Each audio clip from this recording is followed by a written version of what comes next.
بسم اللہ الرحمن الرحیم۔ سیدنا ابو ہریرہ رضی اللہ تعالیٰ عنہ سے روایت ہے، آپ صلی اللہ علیہ وسلم نے ارشاد فرمایا، ہر وہ دن جس میں بندے صبح کرتے ہیں، دو فرشتے اترتے ہیں، ان میں سے ایک دعا کرتا ہے، اے اللہ تعالیٰ خرچ کرنے والے کو بہترین متبادل عطا فرما، اور دوسرا کہتا ہے، اے اللہ تعالیٰ اپنے مال کو روک کر رکھنے والے کے مال کو ضائع کر دے۔ روزانہ صدقہ کرنا آپ صلی اللہ علیہ وسلم کی سنت ہے۔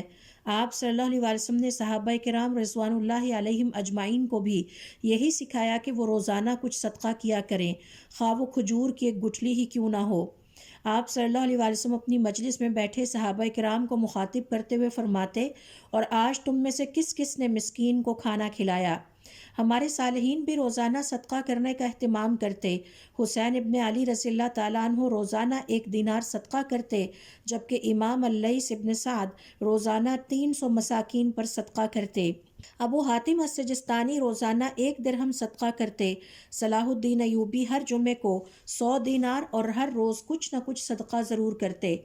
ابن الخصیب روزانہ 50 دینار کا صدقہ کرتے اور تنگدستی کے دنوں میں بھی 100 دینار صدقہ کرتے رہے۔